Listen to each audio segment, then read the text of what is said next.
All right, everybody, welcome to this event, which is part of Outbreak Week, which is spearheaded by the Harvard Global Health Institute. Today, we are exploring vaccines for outbreaks in the modern world. My name is Carmel Shachar, and I'm the Executive Director of the Petrie-Flom Center for Health Law Policy, Biotechnology, and Bioethics at Harvard Law School. We have the pleasure of co-sponsoring this event along with the Harvard Global Health Institute, as well as the Center for Communicable Disease Dynamics over at the T.H. Chan School of Public Health. So I'm here to do two things. To first of all tell you that if Outbreak Week is something that you find very exciting, there's no shame in that. I too think that Outbreak Week is really fascinating. I wish that it happened more than once a year. But if you like these kind of events, please go to the Petrie-Flom Center's website and sign up for our newsletter. We host a bunch of events in the healthcare, health law, biotechnology, bioethics space. So chances are if you like Outbreak Week, you'll like some of our upcoming events, and we would love to see you there. We also have a blog, Bill of Health, that kind of explores a lot of these issues that you might find interesting. But I also want to plug this event. I think vaccines is such an important topic. I was remarking to people that yesterday at our media event, looking at the role of media in outbreaks, we kept on going back to the topic of vaccines, and people kept on talking about how that was one of the more difficult topics to responsibly and appropriately cover.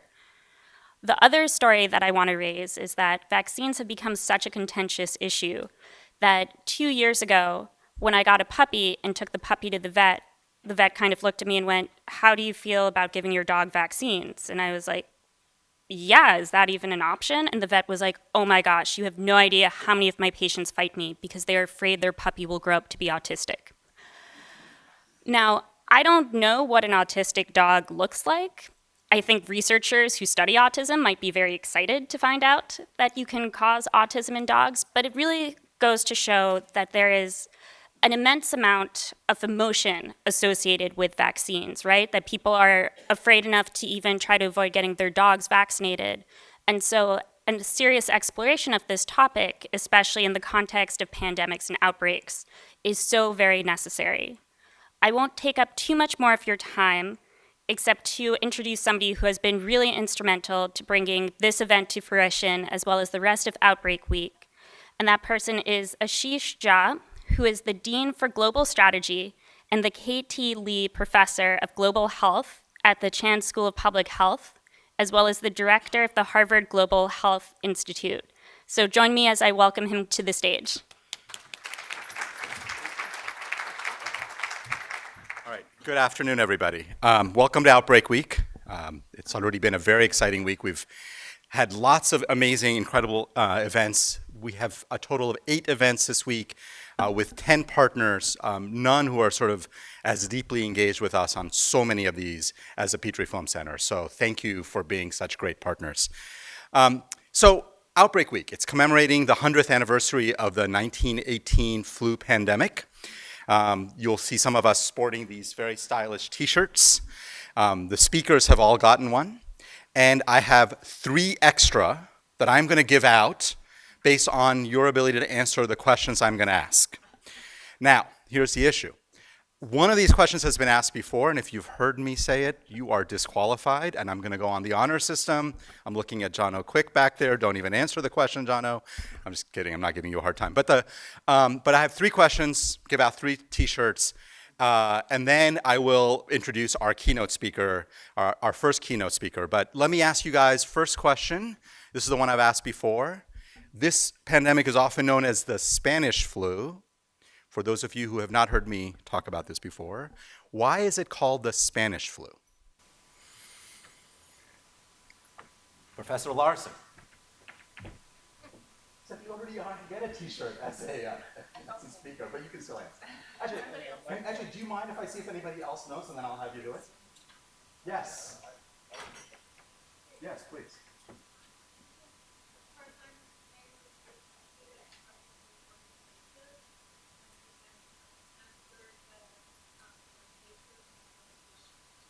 That's exactly right. So Spain was one of the very few countries that didn't censor the outbreak. And the question for you is one more as a follow-up. Why was Because Spain was not involved in the World War One, I guess. Here's a T-shirt. It was. Perfect. It was neutral in the war, and therefore it didn't censor. So some of the very few cases that we heard about were coming from Spain. So it got labeled the Spanish flu. The downside of being transparent. Okay. Second question, and again, open to anybody. This one I haven't done before. What was the strain of the flu of the 1918 pandemic? First hand up. Back there. Yeah. Well, I won a t-shirt yesterday. Oh, then you're disqualified. Sorry, there are a lot of disqualifying factors here. That's right, you did win a t-shirt yesterday. Okay. Anybody else? What was the strain? Yes. It was. Okay. So, t-shirt over there. There we go. And last but not least, how many flu pandemics have we had in the 20th century? Or actually, not in the 20th century. In the last 100 years?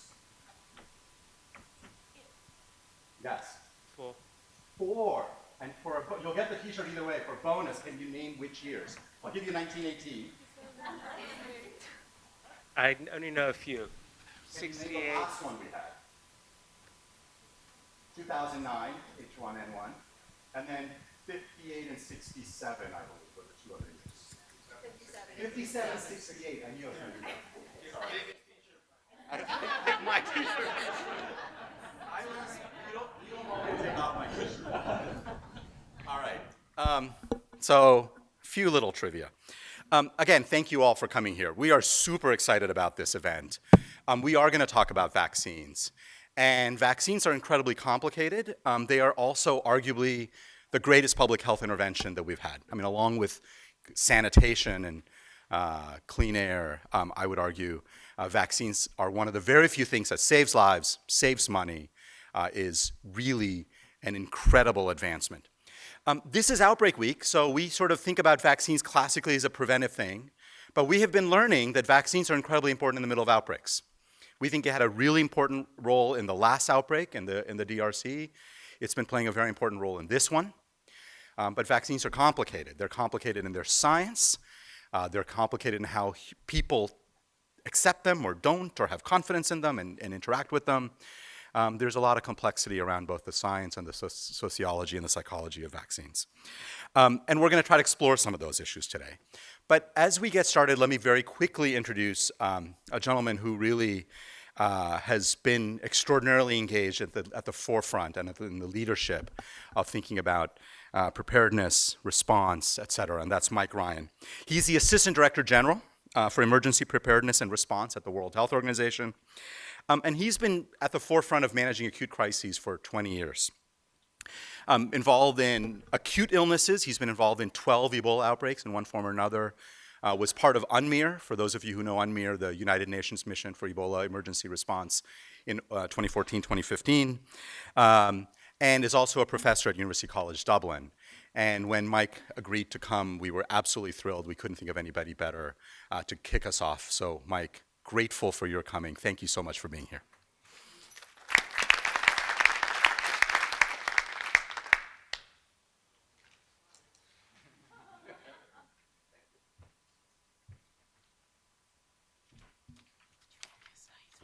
No, yeah, just stick them up. Okay. First, note to self, don't have someone with perfect eyesight print out your speech. Anyway, thank you, Carmel and Ashish, and good afternoon, ladies and gentlemen. It is indeed a great honor and pleasure for me to be here at Harvard to join a conversation with you on vaccines for outbreaks in the modern world. This is a very timely and very important conversation. My name is Mike Ryan, and I've spent the last 25 years fighting epidemics. I attended the screening of Contagion last night, and in the introduction, we were told that I think yesterday was exactly the 100th anniversary since the authorities in Massachusetts shut down all the schools, banned all public gatherings in the face of the spread and impact of the 1918 influenza pandemic. Sort of a sobering reminder 100 years later of the way in which epidemics not only impact health, but our social, political, and economic stability even today. I'm noted for having a terrible memory. Well, a terribly selective memory. I've always rationalized this by thinking there must be some evolutionary advantage to short memories. The value of putting awful events behind us so we can move on as individuals and communities, and we all have personal experience of that. There's one huge disadvantage to this behavior. We forget the pain, the suffering, and the loss. And we, as Jim Kim and the World Bank has put it, speaking of epidemics, often move from panic to neglect. Saying best to put things behind us and move on might have saved a lot of political skins in the past, but maybe not so much anymore. Remembering the 1918 pandemic and other epidemics, it's important to remember those who were lost, the brave health workers who stood in the front line. It's essential to remember them. But if we examine these events, we can learn the lessons and be better prepared for the next one. As WHO's Director General, Dr. Tedros, says, our job is to keep the world safe. However, there's where another human frailty kicks in beyond memory loss. It's the I know what I should do, but I never do it syndrome. How many times in our own lives do we look back on a personal disaster, knowing that we knew it could happen, we knew that we could have done something about it, but we just didn't? And yet again, as a society, we suffer the same issue. We face future shocks, sometimes knowing we could do something to avert them, but we don't seem to be able to summon the collective energy and resolve to change that future. That's where I think we are with epidemics and pandemics. We know we have a problem. It scares us. But we have not as yet put together a coherent set of actions that would avert such a disaster. Yes, to use the American vernacular, we do stuff. We train epidemiologists, nurses, physicians. We make small-scale investments in drugs and vaccine development. And interestingly, we've developed a small army of shroud wavers who regularly scare us to death, be it in the media or in the public eye. But in reality, our efforts are often piecemeal. They're undergeared and suffer a fairly shocking lack of ambition and resolve. In saying that, I have profound admiration for all of those in many sectors, public and private, who continue to try to get us ready for the next pandemic, for those in the front lines of epidemic response as I speak, and for those policymakers who are trying to make us move forward towards a safer world for all our children. Today, as I speak, hundreds of brave health workers risk infection and physical attack in DR Congo, fighting Ebola. Others toll against cholera in Zimbabwe and Niger and other countries. They are doing so armed with no more than their commitment and hope, but they do have vaccines. In Pakistan and Afghanistan, hundreds of thousands of health workers are tracking polio viruses and vaccinating millions of children in an effort to eradicate this horrific disease. All around the world, children have been vaccinated against killer diseases like measles and diphtheria. In fact, vaccination has been the single most, as he said, the single most effective health intervention ever developed and delivered. Interestingly, the other great health protectors have been water, sanitation, improved housing, better nutrition, none of which have been delivered by the health sector per se. Millions of lives have been protected and saved by vaccination over the years, and we should take a moment to remember those pioneers who have given us those gifts. However, I think we should also be concerned. While we have the wonderful tool of vaccination, all is not well. So my shroud-waving moment has now arrived. We continue to see vaccines underutilized due to failing, weak, and inequitable healthcare delivery systems around the world, as well as the mistrust of those life-saving interventions is growing, in many places due to misinformation. In the last couple of years, we've seen major outbreaks of measles and diphtheria, despite the availability of cheap and high-quality vaccines. We have seen polio eradication threatened, and the uptake of new vaccines like HPV fall well short of their expectations. Before I come on to talk about what new vaccines we need and are developing for outbreaks, I must stop here and say we must use the vaccines we already have in a more effective way. And again, we are back to human frailties. The I want the new thing, not the thing I already have syndrome. Let's look at a few examples.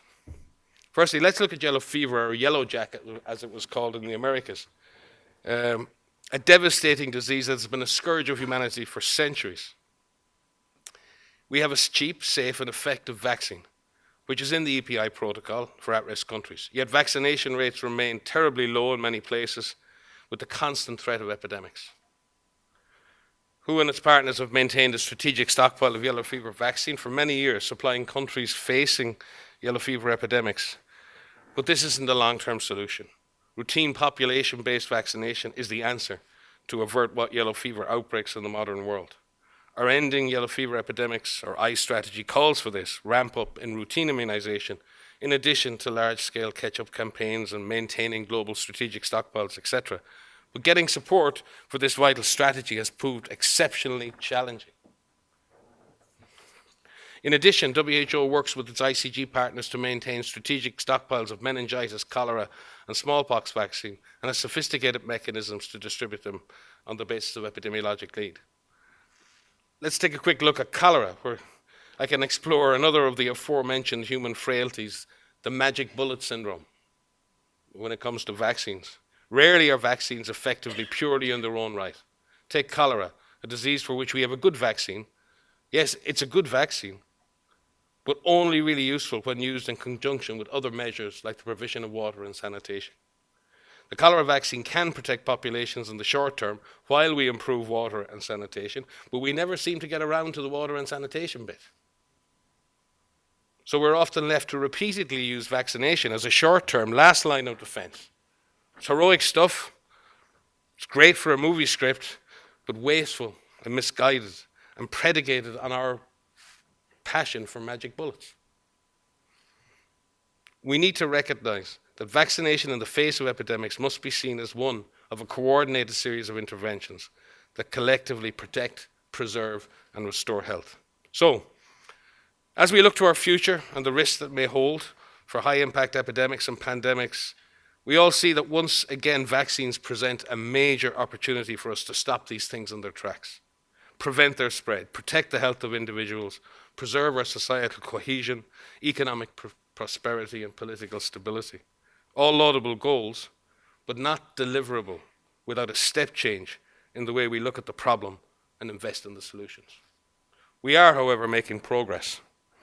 And now at last, to the strengths of the human condition, ingenuity, passion, resolve, and solidarity, the other side of the human frailty equation. Despite the challenges, we have and are exploring the biotechnology and communications revolutions to develop new and more effective countermeasures for epidemics. Our ability to predict and detect epidemics is getting better. New diagnostic tools are giving us more rapid ways to confirm disease, even at the bedside. And we are at last investing in new and faster vaccine technologies for many epidemic diseases, not least of which is influenza.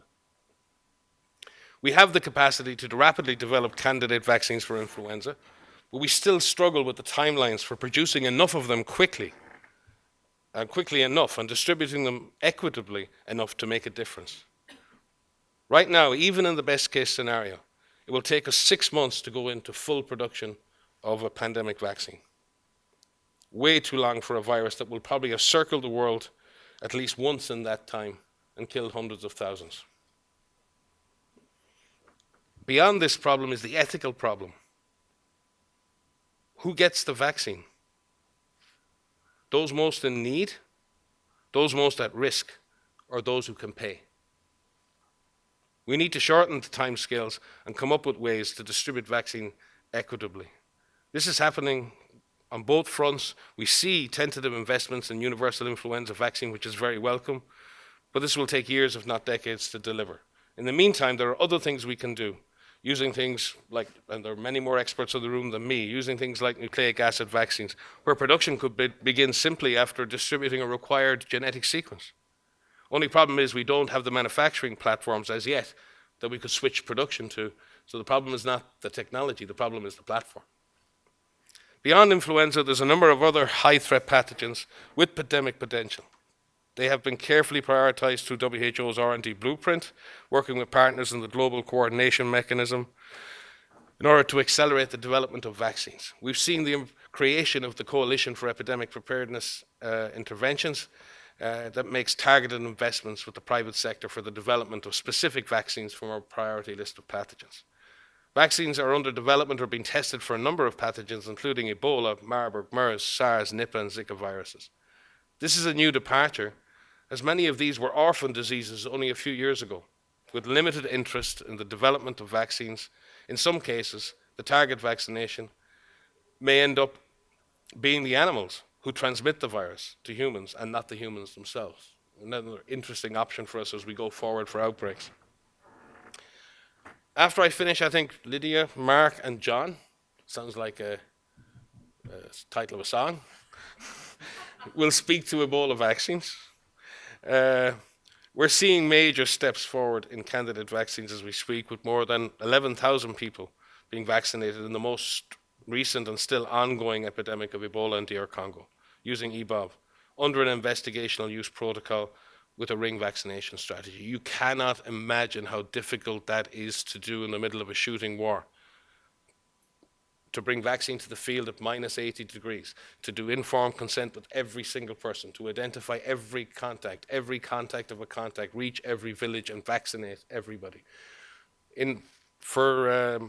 For suitable candidates or for eligible candidates, our vaccine coverage is over 99%, which is an incredible effort on the part of mainly the health workers of Congo and those who support them, vaccine specialists from Guinea.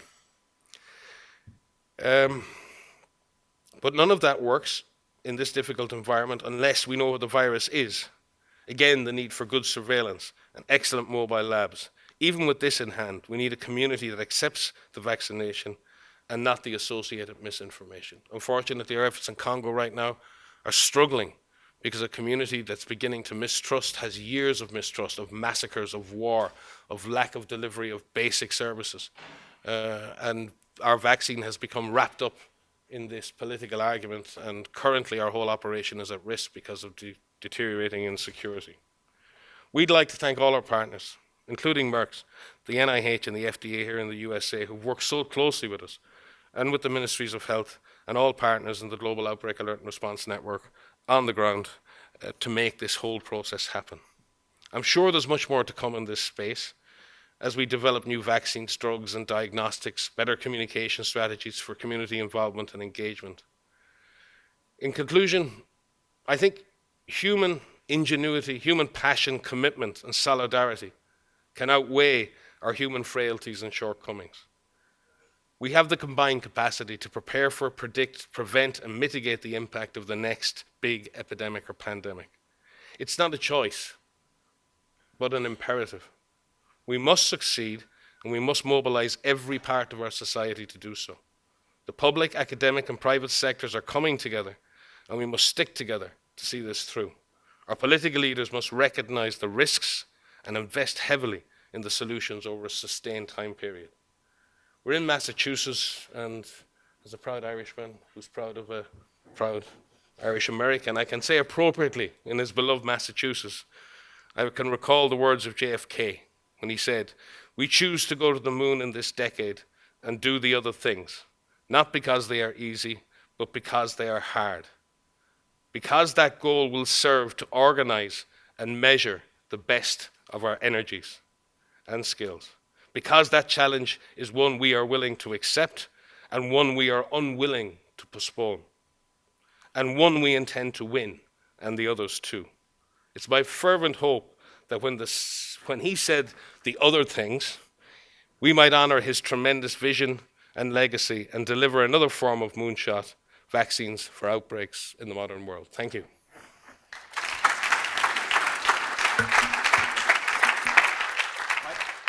Am I staying up for about 5 minutes for questions? Would that be okay? So let's take 5 minutes for questions and comments. That was terrific and really helpful. And I'm going to ask the first one while people want to come up to ask questions here, which is, so since 2014, 15 with the Ebola outbreak, feels like there's renewed energy. There's Sept, there's the roadmap, there's How optimistic are you that we're on our way towards that moonshot of making real progress on things, or are you worried that we're going to just fall short because often the energy runs out before the day is finished? So how are you feeling about that? And then again, people want to ask questions, like take two or three. Just come on up to the mics. Dr. Tom Grine, our head of acute operations, was currently arriving in Congo. He's German and a pragmatist. He regularly accuses me of being a pathological optimist. So anything I say needs to be taken in the light of people's view of me. No, I'm eternally optimistic. I just think we have the pieces, but we haven't got the scale. And I think things like the R&D blueprint, things like Sept take us to another level. I think it brings together the public and the private sector. I see Ryan Morhart over there from the World Economic Forum. We're doing work now with the public, the private sector, everything from liability management to regulatory pathways.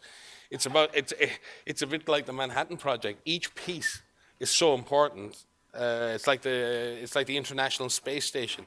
It doesn't work unless everything works in a way. So yes, hopeful, but I shudder and I sometimes get scared at the scale, especially if we talk. I think we'll get there with the Ebola vaccines, we'll get there with the MERS vaccines. My biggest fear, to be quite frank with you, is pandemic influenza and whether we actually get there in time.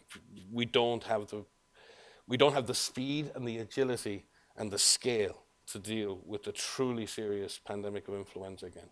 I don't believe we do. Questions for Mike from anybody? All right, I'll ask one more, and we'll stop there since nobody else seems to be jumping. Just by the way, that's the global emergencies map as of 2 o'clock this afternoon. So you'll see, as one regional director said to me recently, my region is on fire. I think you can guess which region. So, actually. You can ask your No, please. Hi, Marion Wentworth. You teased me with a couple of things that you dropped in your last answer. And two things are of interest to me, and I can take just one answer instead of two. One is, where have we gotten in terms of thinking about new kinds of manufacturing platforms? There are so many different diseases that can cause outbreaks.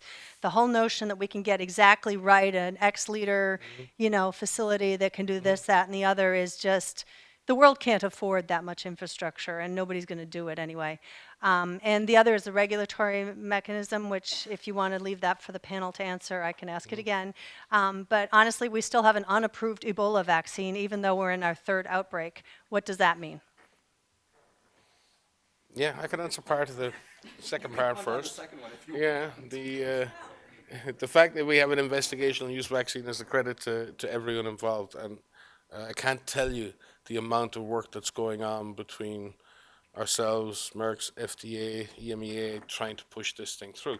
But we have a duty of care with any new product, and we have to, and this is part of the process. Can we shorten those periods, get them right down to the absolute minimum? I think we're almost reaching a point where it's almost impossible to chop any more chunks out of the process unless you throw some of the process overboard, and that's always needs to be carefully considered. Given the problems we've had in the past with unsafe vaccines. So we have to be very, very careful in that regard. In terms of platforms, I agree. There's a myriad of different platforms out there, different ways of approaching vaccine production.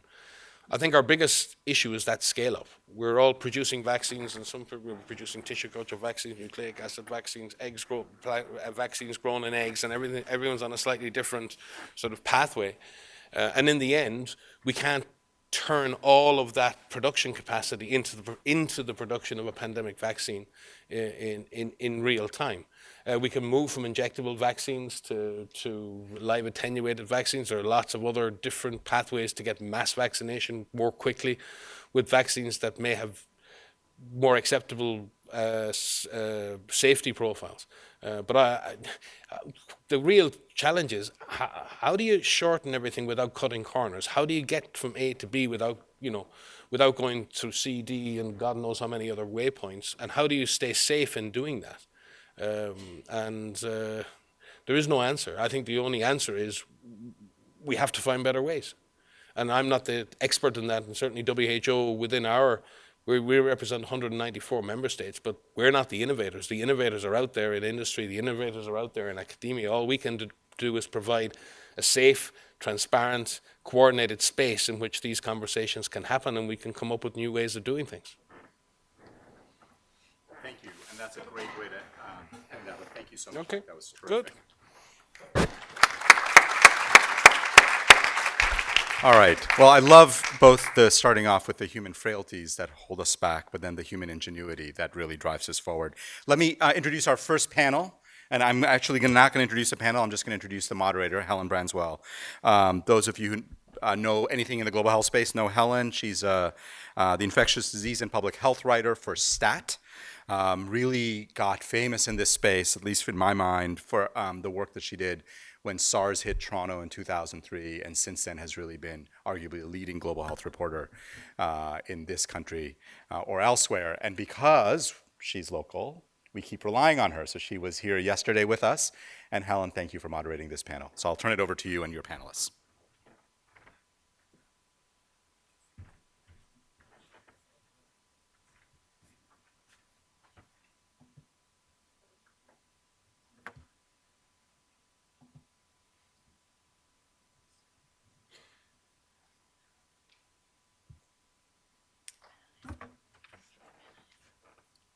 Sorry. What? If it doesn't matter, you know, I can't do it.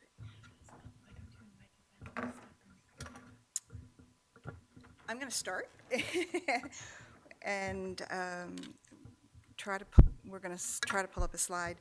I was actually thrilled to be asked to moderate this panel, and that's unusual because I hate speaking. I normally write, but I've been writing about Ebola vaccines for a very long time, and specifically the Ebola vaccine that Lydia Ogden is going to talk to us about. So, you know, it felt like an issue that I really both know about and want to know more about, and I thought it would be an interesting thing to do.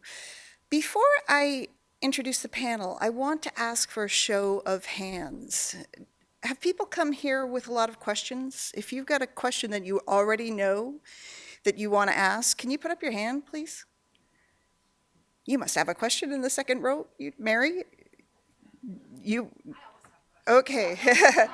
Okay, the reason I ask that is because I have a lot of questions, but you know, we want to leave time at the end for audience questions, and if I feel like there's a lot of audience questions, I might ask fewer of my own. At any rate, so today our panel is really a great combination of people. We have, we have Lydia Ogden, who's the Associate Vice President for Global Enterprise Policy at Merck, and Merck, of course, is the maker of the vaccine that's being used now in DRC. Lydia is also an faculty member at Drexel University. We've got with us Marc Lipsitch, who's the director of the Center for Communicable Disease Dynamics and a professor of epidemiology at the Harvard T.H. Chan School of Public Health. John Monahan, who is senior advisor to the University President for Global Health and a senior fellow at the McCourt School of Public Policy at Georgetown University. Mike Osterholm, who has a really long blurb here, and I'm not going to give you all that. He's the director of CIDRAP, and you can read the rest. I would like them all to come up, if you don't mind, and each of them are going to speak to you very briefly, and then we're going to get into some questions.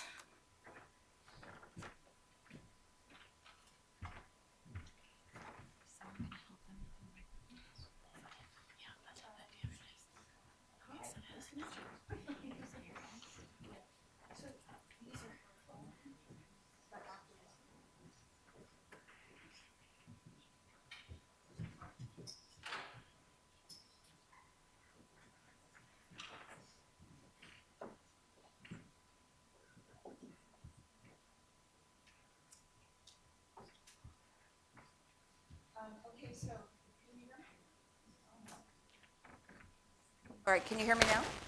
All right, the speakers are going to speak in the order I introduced them, so without further ado, Lydia, please.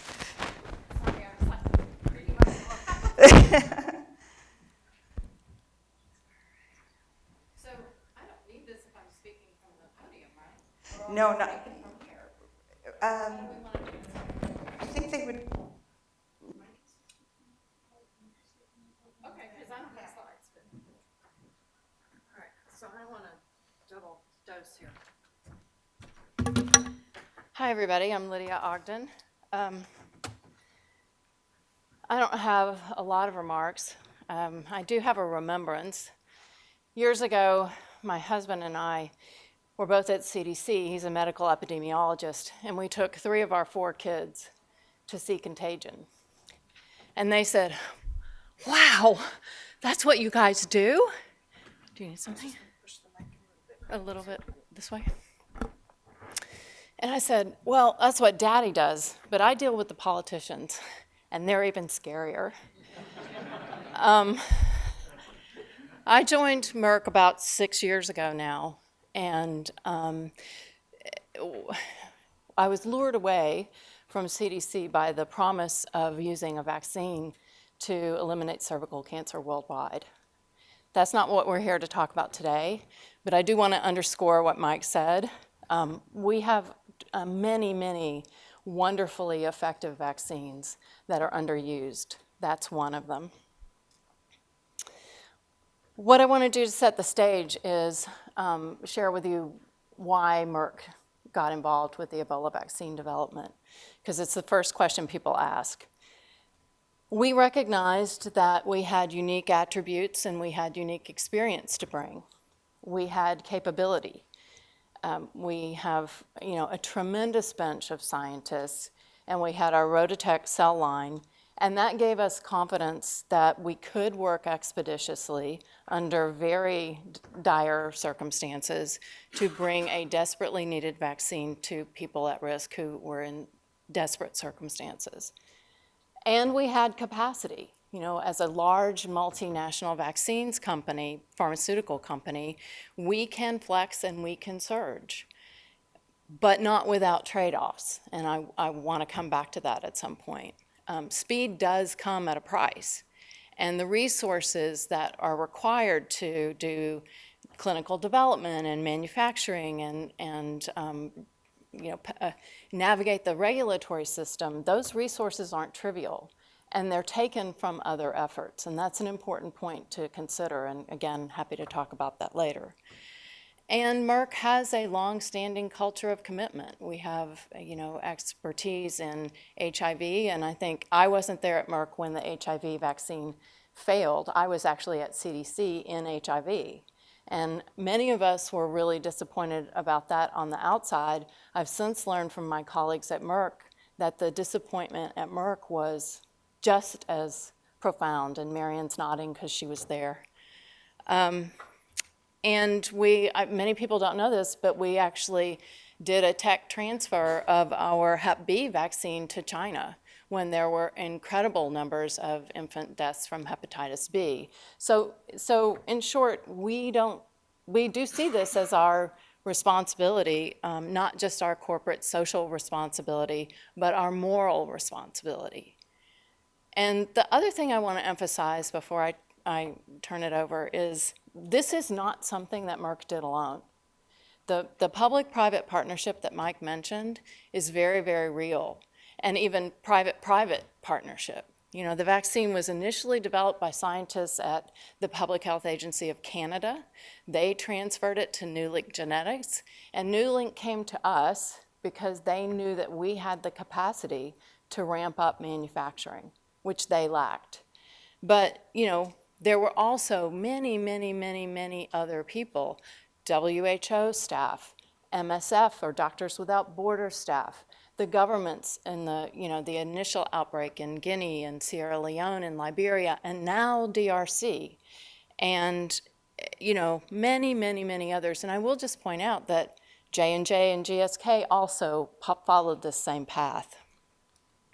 The last thing I want to point out is that Marion asked the question about why we don't have a licensed vaccine yet. We can come back to that in some detail, but I will just point out that any vaccine that Sept develops, and hopefully there will be many, many of them, will run these same traps. And so to Mike's point, we have to figure out how to run the traps better and faster. So I'll just stop there.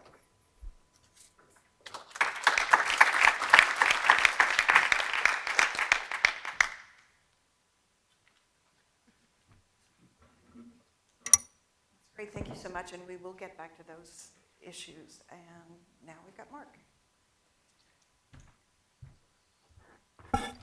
Thank you, Helen, and thanks to Helen and to Ashish and Carmel and colleagues for just organizing a really great program today and all week.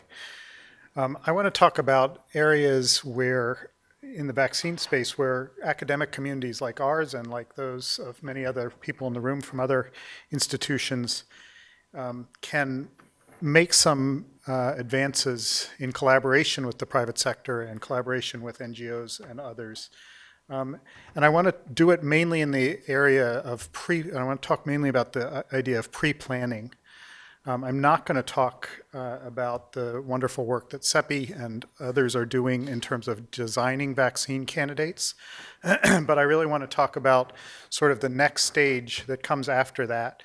Once those vaccine candidates are ready, what can we be doing during peacetime in between major outbreaks to improve our readiness to test and deploy those, especially in settings of new strains of diseases or new diseases altogether where there's no proven vaccine. And I want to talk about pre-planning as a theme in three areas. The first is in ethics. So as many of you know and some of you experienced, there was ongoing debate for months, actually for most of the time that the 2014-15 West African Ebola outbreak was going, about the ethics of how we could do trials and other ways of examining the effectiveness of vaccines and especially therapeutics. Those debates consumed valuable time. They consumed a lot of energy. They were done by people who were tired and had lots of other things that they needed to be doing. And they threatened to make it hard or impossible to run trials. And in the vaccine case, as you know, one very successful trial was run. In the cases of therapeutics, the record was much more mixed. I think there is, since that time, there has actually been some progress among professional research ethicists in thinking about what are the ethical limits on what can be done in terms of randomized trials. Should randomization always be required? Is a placebo necessary or allowable? Who should be randomized and how should they be randomized? But that conversation still remains relatively narrow among a specialized professional group and hasn't been tested in terms of its generality and believability to other stakeholders. So I think moving that discussion outward and continuing it, because I think there's not as much consensus by a long shot on the therapeutic side as there is on the vaccination side. Continuing that debate and discussion with a wider range of people so that we can settle some of these questions in advance is essential. The second area is what I would broadly refer to as pre-planning of technology. And again, beyond the technology of creating vaccines, which is itself essential. But the technology, if you think about it, a vaccine trial is a technology. A design for a vaccine trial is a technology. And the invention on the fly at the moment of the ring vaccination trial as a way of testing a vaccine was perhaps the biggest advance in quite a long time in the technology of how we test vaccines.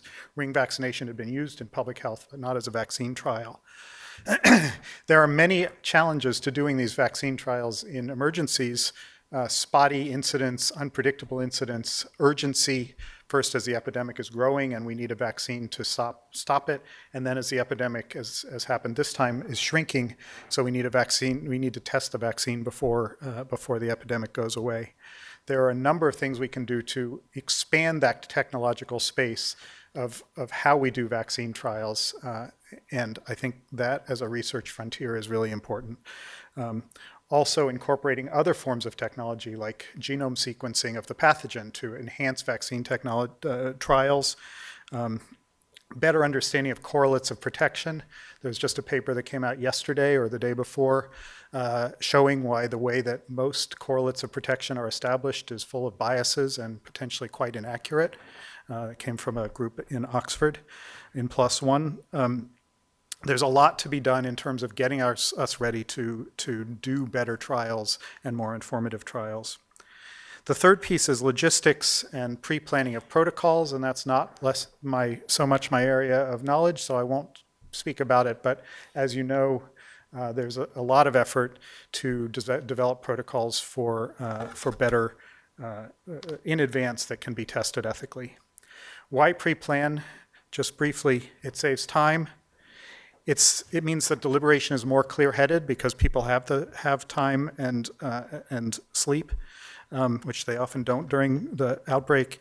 And it also allows people to get beyond their particular biases in the sense that they don't know which vaccine they may be in favor of at the time.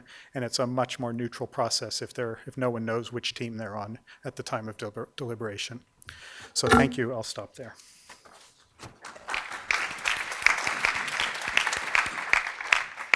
Thank you very much, Marc. John?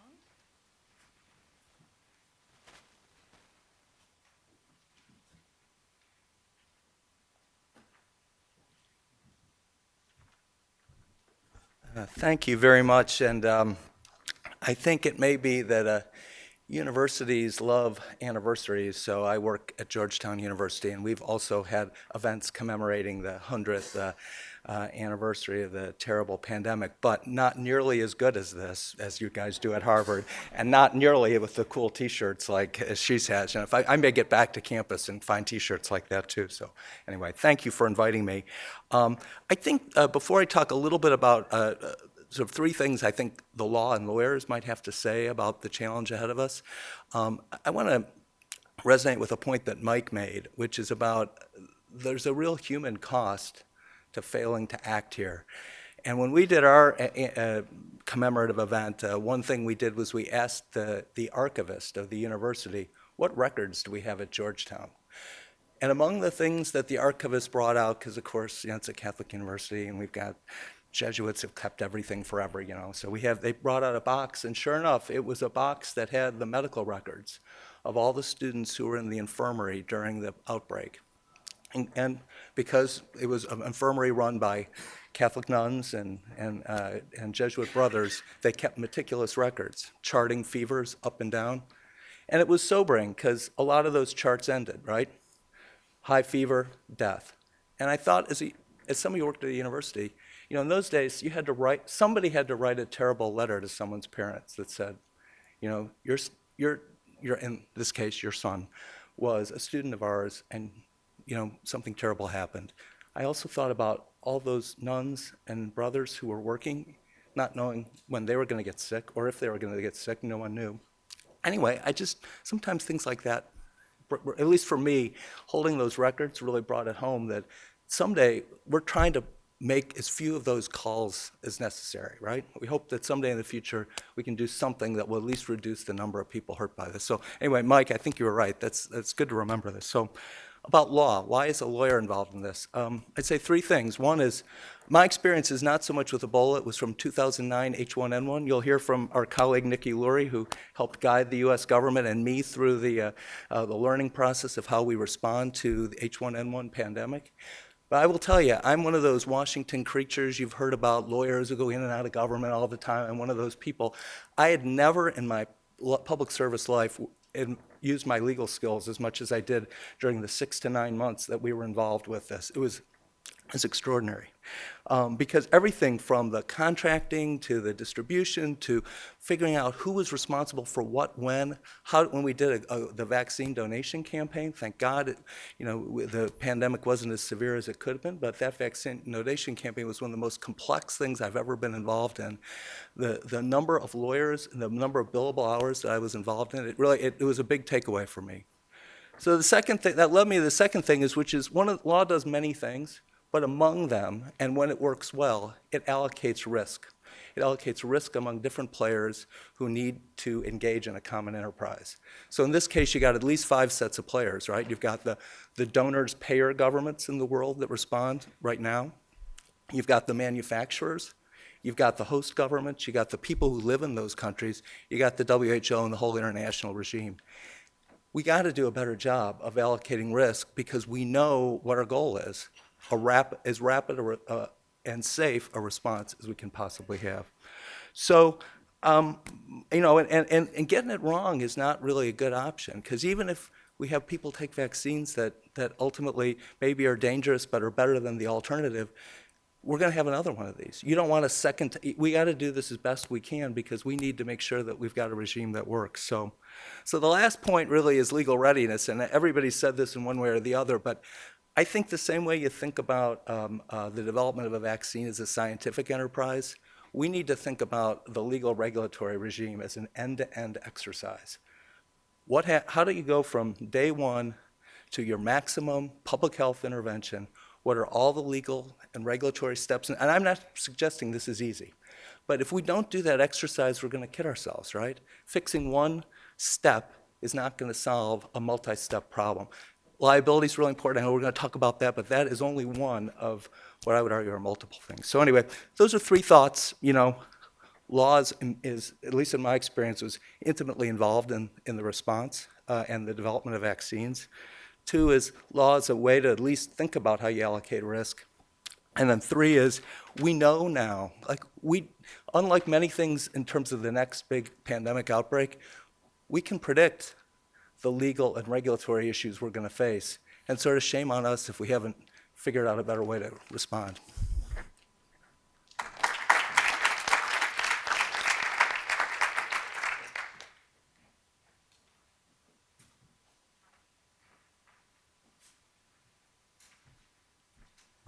Thank you and good afternoon.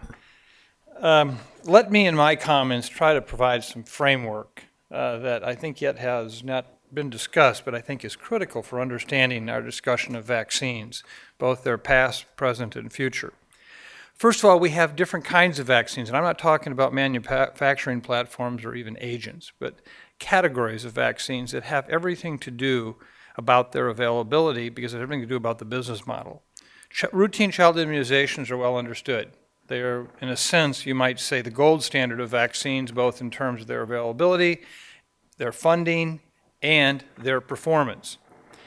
We also, for many parts of the world, also have routine adult vaccines, such as hepatitis B, hepatitis A, pneumococcal, HPV, herpes zoster, etc., that basically tapped into another market.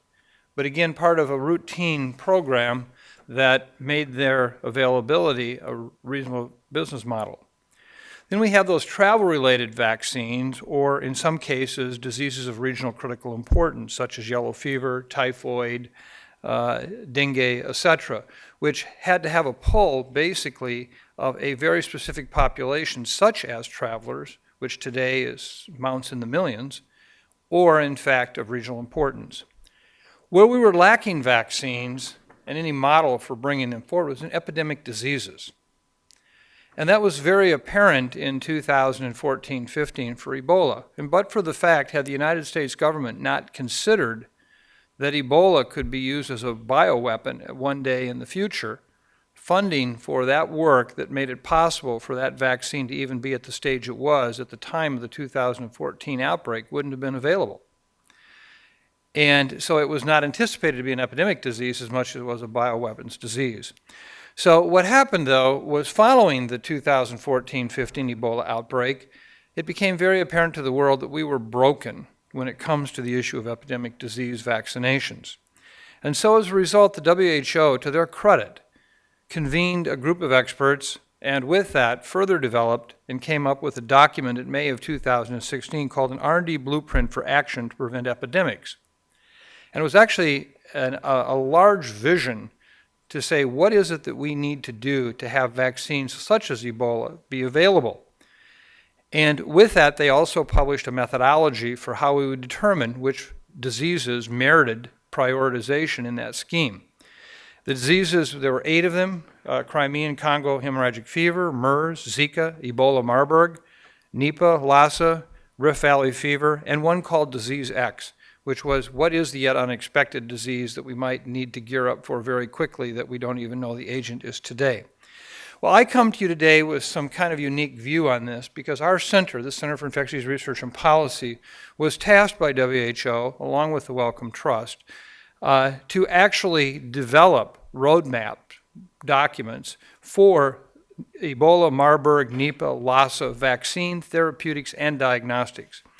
And I've spent the better part of my last 18 months in hundreds and hundreds and hundreds of hours, along with our team, working through these R&D roadmaps. I'm happy to report that we're about to take on Zika, and although it was not one of the original diseases, we are also going to be taking on influenza and the new modern vaccines of influenza coming down the pike. Zika will be all vaccine, diagnostics, and therapeutics, and influenza will be just vaccine. But there were some very valuable lessons learned in this process. And I should say I'm not surprised that we had to relearn them because we already knew these. And that is, in the end, we have lots of technology. We have lots of technology potential. What we don't have is a business model. We don't have a public health proposition that basically takes us from the most basic R&D to a marketable product that will be made by a commercial entity and will be made available in a way that's constantly there when we need it, where we need it, and how we need it. And while CIPI and Carbex came along as two organizations to help us deal with the issue of moving product through the early phases up to 2A, that's like buying 10 feet of the best rope you could ever buy, but everybody's drowning 25 feet out. We don't have anything to take us today from 2A to that finished product concept and construct. And look no further than Ebola.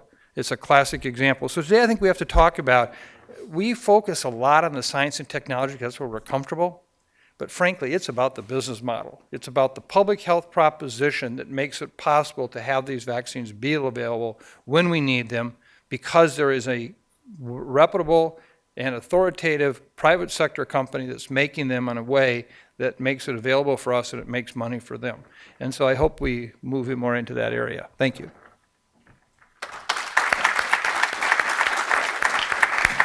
Great, so let's get at it. I read about these issues all the time, and as I mentioned before, I've been writing about the Ebola vaccine for a very long time. Lydia, why isn't the Merck?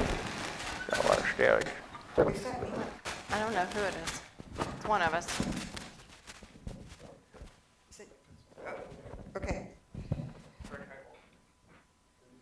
Is it me now? Okay. I'd like to know why the Merck vaccine still isn't licensed. Okay. Well, so I think the first thing I would say, and this is probably not a point that's lost on the smart audience here, but is often lost on other people, and that is when you certify or license a product, you're not just licensing the product, but the process that creates that product.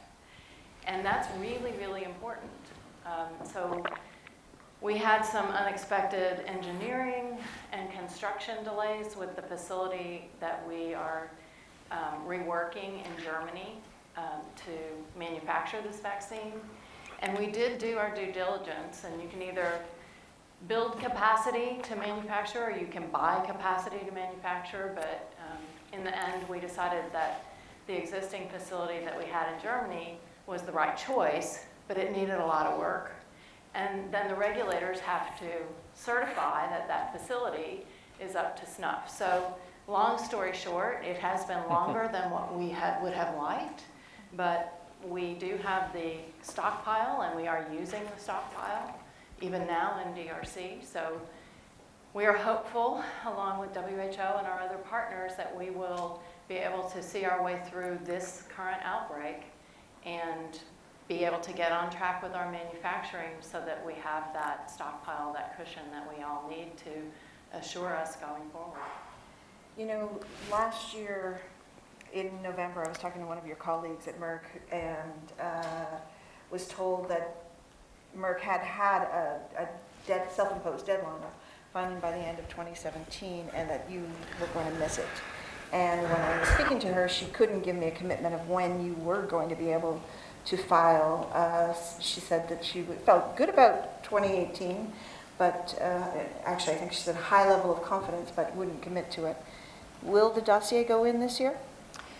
So like I said, we've had some unexpected delays, and we are learning from those delays as we go along. I mean, I think the other important point to underscore here is that unlike a clinical trial that might be solely under Merck's control, for one of our commercial products, we are doing this in concert with partners, and that's really, really important. And when you're doing anything in concert with partners, everybody has a learning curve individually, and we have a partnership learning curve as well. And cleaning the data and making sure those data are correct and consistent and ready for filing is not an inconsequential task. So I'll just point that out. Not to make excuses, we are hoping, fingers crossed, that all of those deadlines will be crossed, that the regulators will be satisfied with the manufacturing process and with the dossier, and that's likely to be 2019. Can you give me a Q number of 2019? No. Okay. I'm No. sorry? There's just too many unknowns and too many things that are unforeseen, and frankly, that could go wrong. Did you want to jump in there? Well, could I just add a framework question here? I mean, or a comment. I think that, I won't put Lydia on the spot, but, you know, when one looks at the finances of Ebola vaccine, first of all, this is a single antigen vaccine. We obviously would hope to one day have a multivalent vaccine, since we surely will likely encounter additional Ebola strains in Marburg. Second of all, what we've done here is, fortunately, with a lot of upfront funding from governments, that got us to where it's at, plus the fact that there's a token involved. But if we were to make this a long-term business proposition at the rate that we use Ebola vaccine under our current recommendations, there's no business model. I mean, it doesn't sustain itself going forward to get a return on investment. And I think this is one of the challenges that we're facing right now.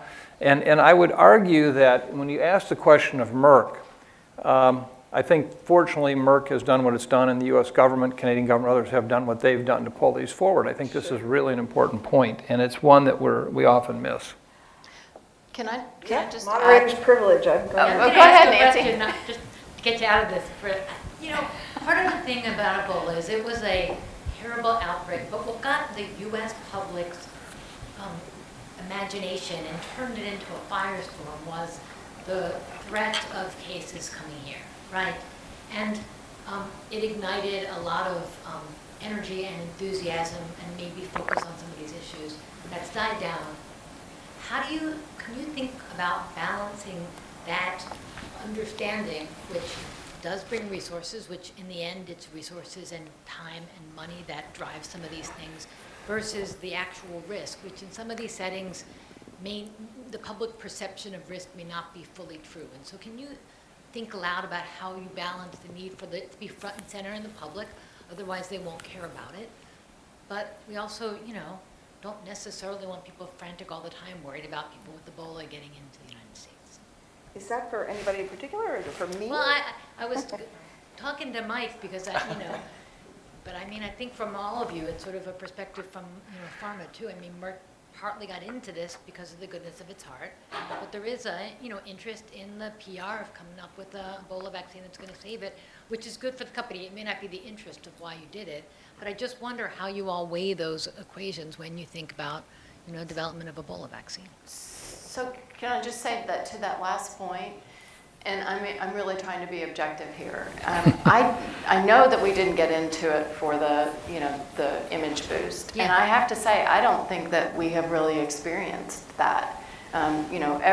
Every situation you deal with, whether it's concern over HPV vaccine or what's the price of your drug or this or that, there's nobody saying, oh, isn't that the company that stepped up to do Ebola? Well, what I do mean about it is, it's a positive thing for vaccines, for people to believe that, in fact, we know that you can control Ebola with great infection control, but in fact, a vaccine is a step up, and so it may not be directly Merck, but it is good for vaccines, for the Ebola vaccine to be seen. Yeah, although what I keep saying to people is vaccines don't save lives, vaccination does. We can have the best vaccine in the world, and if we don't have the systems to deliver it, then it won't matter. John, I think you wanted to. I think Mike probably wants to. No, I just wanted to comment because I think, Nancy, you raise a very important point, but let me take you to the future, not the past. First of all, sitting here, I have to just say this because I've never had a chance to say this in my career. I'm sitting in front of Mike Ryan, who I believe is the Indiana Jones of public health.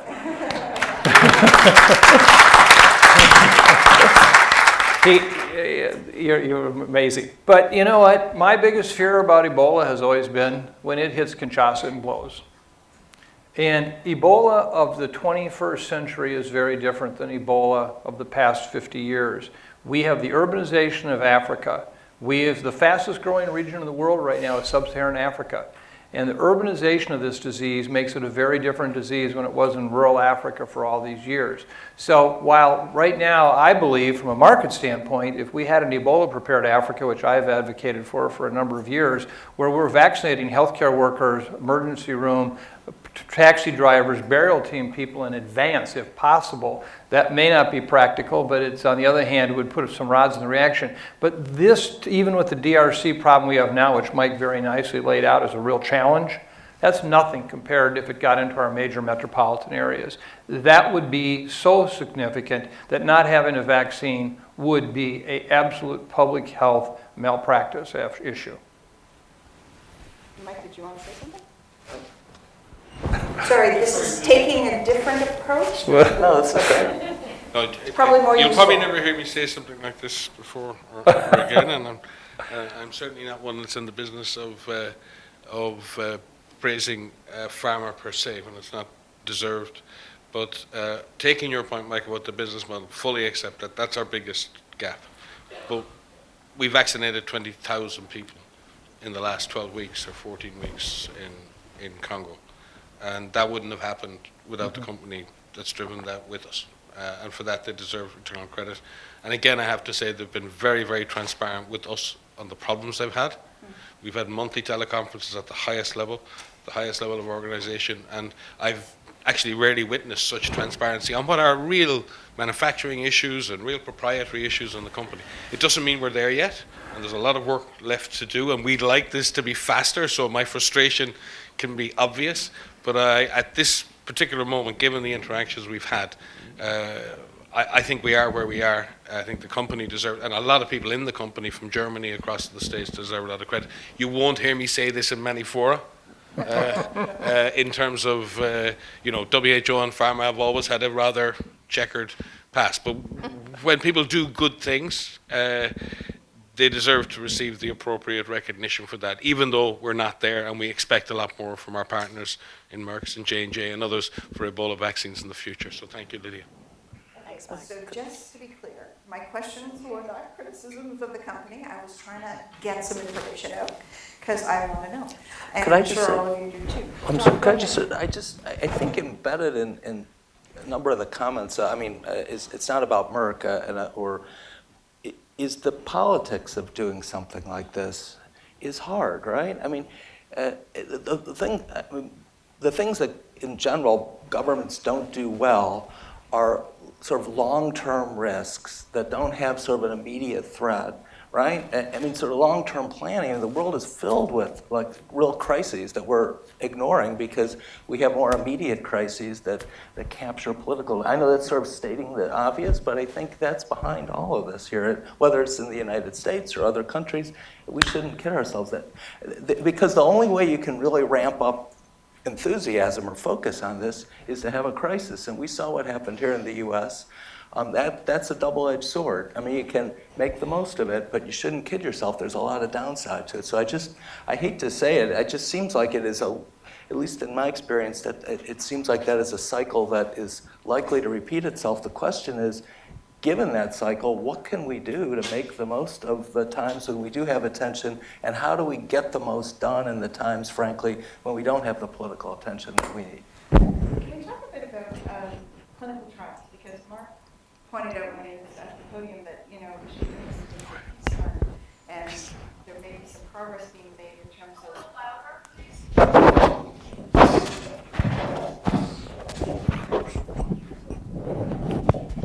Sorry about that. Marc was saying before that we should be doing work in peacetime, and yet it seems like during peacetime, all the people who have to do this work when there's an outbreak go back to doing their full-time jobs, which actually preoccupy them all the time. We know there's going to be another outbreak, and yet there doesn't seem to be sort of that framework that every time there is an outbreak, we say, oh, we needed to have plans for clinical trials. I mean, I think right now people are arguing about the therapeutic clinical trials and how they should be run, if they can be run in DRC. What's it going to take to get that work done? And is it actually feasible to think that you could design studies and just pull them off the shelf and put in the name of the country and get the regulatory agency to sign the paper, and then you'd be able to go? Do you have that, Mike? Marc? I'll start. I don't think it's feasible to do that in the most simple way that you sort of caricatured in your last question, but I think there's a long way between what we're doing and that. So I think that academics are supposed to not think about just the thing that's happened yesterday, although it's very hard given how many things seem to be happening every day these days. But we're supposed to be spending time thinking about contributing to the long term.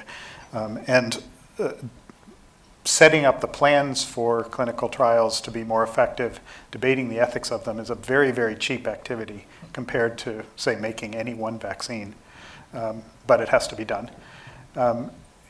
And I think some of the things I mentioned in my brief comments were some of the things that I think are relatively low-hanging fruit. Figure out how to do correlates of protection better. It's not easy, but it's something a lot of bright people could think about. Figure out how to, get some more consensus on the ethics of randomized trials. This is not something we should be debating at the last minute without a really deep base to draw on. So I think there's a lot we can do, but the time to find out if it worked is not going to be in a simultaneous war and epidemic, and the way it just needs to keep going. And I think therapeutics are much harder, but there's a lot that we can still do. I'm cognizant of the time, so I'm going to jump around a little bit. John, I wanted to ask you about issues of liability. You were talking about, in your very interesting presentation, about how complex all the legal aspects of this are. I think, and correct me if I'm wrong, the vaccine is currently being used, and WHO has got an insurance policy too. So WHO is insuring in case of liability. But at some point in time, somebody's going to have to figure out who is liable should anything go wrong with this vaccine. I don't understand when we're talking about there's no business model, how can one ask a company that has stepped up and is not going to make any money off of this vaccine to be liable? But is that what would happen? I mean, will Merck have to assume liability at a point? I think in the current situation, again, I defer to Mike and Lydia, but it's my understanding is that WHO does have clinical trial insurance because of the use of the vaccine and its current, and under its current authority, the compassionate use authority with all the research protocols and all the other elements of it gives the opportunity for insurance. But I think the larger question you're asking is, okay, say we have a product and we want to do something larger scale.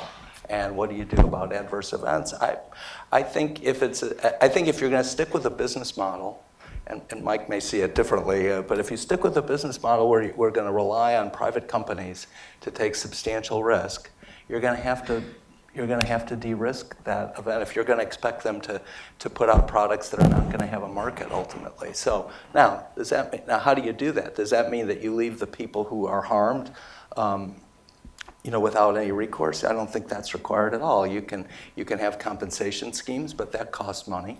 That would require the public community, the public health community we've been talking about that's struggling to even develop these products to think longer term, which is, not only do you want to compensate people because it's the right thing to do, but you want to make sure that because something bad will happen someday. It's almost as inevitable as another disease coming. You don't want to not have people take a product when we need it for public health reasons, as well as for their own protection. So I think there's no single answer. I think liability is really complicated, but I don't see any alternative but to negotiate a resolution or at least a way forward that involves all the main players I talked about before. And Lydia, you may see it differently, but I don't see how we can avoid it, and I don't see how we keep companies like Merck at the table under the current business model unless we're upfront about risk and allocating it. Right. So I do want to just put in a plug for the work that WHO has been leading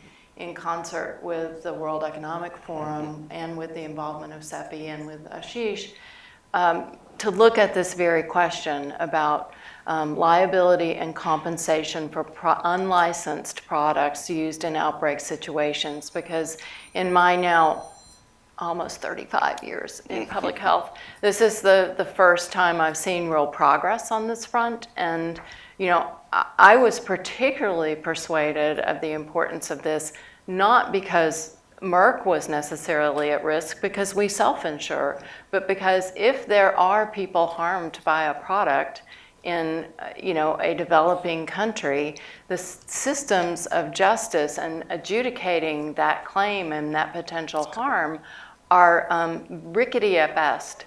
And we, of course, would want to make sure that that person was fairly compensated. And there just is no system to do that. So the work that WHO and WEF and Sept are leading in this area is critically important. Do I have a fond hope that we might actually one day move from beyond unlicensed products in outbreak situations to products licensed, like our Ebola vaccine, hopefully in 2019, as I said? In outbreak situations, yes, I do, because until that happens, we are still on the hook for that. Can I just not to harp on clinical trials too much, but clinical trials, randomized clinical trials, are part of the solution to de-risking these products. The reason you do a big clinical trial is in part to find out if the product is safe under the conditions of exposure. The vaccines in recent history that have turned out to be dangerous and have not been licensed, the RSV, one of the RSV vaccines, a Staph aureus vaccine, and now there's been the debate about the adverse events with the dengue vaccine. All those adverse events that happen are only under conditions of exposure, which means using them in a field phase 3 type of setting. And so the point is that when people argue that it's unethical to do a randomized trial because it's putting people at risk, which some people have argued, especially for therapeutics, but also for vaccines, the flip side of that is if you don't do a proper trial, you don't actually know whether you're putting them at risk when you give it to them.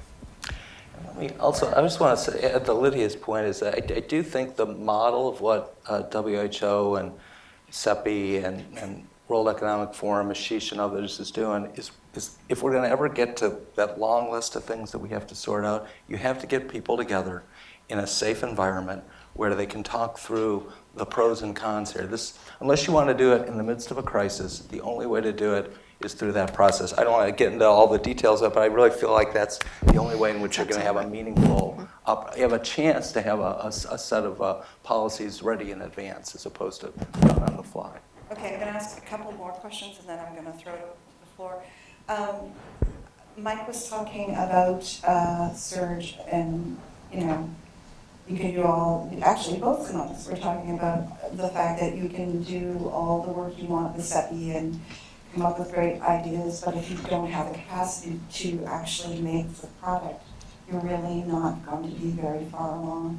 And that's something that I've been wondering about for a very long time because, this vaccine is a perfect example of you can have something that looks good, more or less ready to go, and it still takes, I've been writing about this vaccine for 13 years now.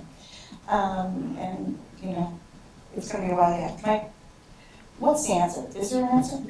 Actually, there is. It's called missiles.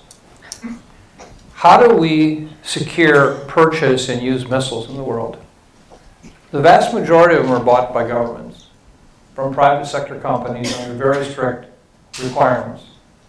Liability is worked out well in advance. Now, occasionally they get in the hands of bad people, which is terribly unfortunate. Bottom line is we have to redefine how we're going to look at epidemic vaccines. They are a common good.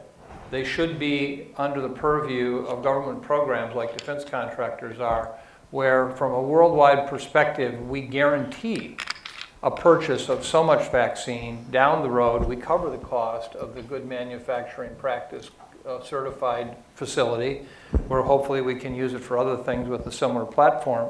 But until we come to that point, we're going to struggle in the business model. I don't see any other way around it. And I think that's going to be the sea change. Now, again, that's not childhood immunizations, that's not adult immunizations, that's not for travel. There's a money market there that will allow for those to continue just as they are. But for epidemic disease ones, they will not. And I think that until we get to that point of understanding we need to change that entire business model approach, we're going to struggle. And I'll tell you right now, SIPI, I'm making a prediction. As some of you in the room know, I was very involved with the very first meetings of SIPI, very strong supporter, have been there all along. I feel the same way about Carbex. I predict that in 5 years, SIPI or Carbex both will probably give us nothing. Nothing. Because they're going to pump out a lot of very good 2A products, maybe a little further along, but there's no business model down the road. And that's what we have to work on next. We fixed that first part of the rope. Now we got to figure out how to tie 2 ropes together to get it 25 feet out. And until we do that, we're going to have the same meetings, the same discussions, the same outcome, and we're all going to sit there and Helen's going to say, it's now been 13 years since I've been writing about this. Oh, 18 years, okay. So I think it's the business model, and there's fortunately discussions going on today about this very issue. Okay, my last question, and then I'm going to throw it open to you folks. Lydia, if Merck knew in the fall of 2014 what it knows now, do you think you guys would have stepped up? Yes, no doubt. As I said, we saw it as our moral responsibility. Now, I do want to underscore a point I alluded to earlier. This is not without trade-offs, and I think that's another important point for everybody in this room to consider. Manufacturing companies like mine typically run on a fairly lean model, and there isn't a lot of bench for the scientists or for the processes, et cetera. And what that means is we had to pull scientists working on other issues of public health importance in order to work on this issue.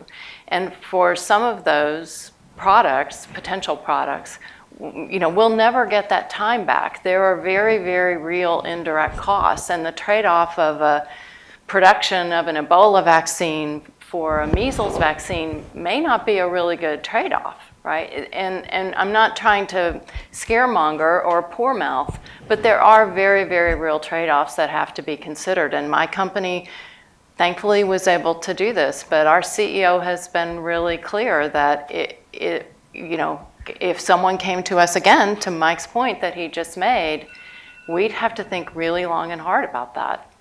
I mean, this was a tremendous direct and indirect cost to the company. All right, great. Can I add one? Sure. Let me throw another monkey wrench into this issue. I had predicted this was going to happen a year ago, and I think people thought I was a wingnut. Well, they still do. And Mike, you may want to comment. Well, look at my mother's Ryan, by the way. Okay, so you sense some camaraderie here. I worried desperately at the roadmap meetings that the Chinese were going to come forward with their licensed vaccine, which we had no clue what the hell it meant. It was not part of a WHO review. And today we're watching the politics of the world change dramatically, where we as a country are pulling out with global health security support, and the Chinese are coming in right behind us. And I raised the issue at the time, said we got to get the Chinese at the table here. We've got to have them part of this. Because what if they should come in and supplant the entire Western world's efforts on Ebola vaccine by suddenly the DRC deciding we're going to go with the Chinese licensed product. Stay out the rest of it, which WHO has no authority to change that. If the country decides, it's their choice. And I think I'm predicting with these epidemic vaccines over the next 2 years, you're going to see the Chinese come in on more and more of these. And it's not just on a humanitarian basis. It really is an economic political basis, because they're coming in with support in a way that we as a country did, and we're not doing right now. And this is going to be part of it. So I just mark my word, we could have a very different panel up here next year if we had the same meeting, which probably 2 of the seats should be occupied by Chinese leaders as opposed to us. All right. Surely there are people. Richard?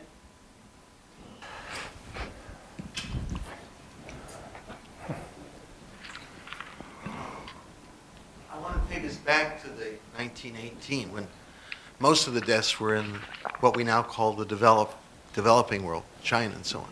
So how do we ensure equity in a world where there is not an Ebola outbreak, but a real pandemic? Because we're not talking about a pandemic, we're talking about an epidemic here. How do we ensure that?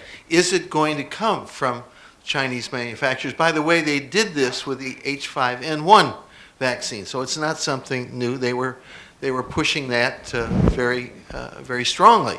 So what is the model, the business model, to ensure that equity takes place and it's not just the vaccine going to those who have the money? Because most of the disease is going to occur in that part of the world. I think that's aimed at me. Well, in my Walt Disney World scenario, we will have a game-changing flu vaccine one day that, if given, will protect against H1, H2, H3, H5, H7, and H9, which are likely to be the next pandemic candidates.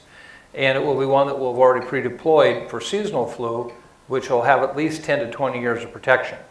If we had that, we would fundamentally change the epidemiology of pandemic influenza as much as we eradicated smallpox from the world. And I do not believe that that is an unrealistic dream.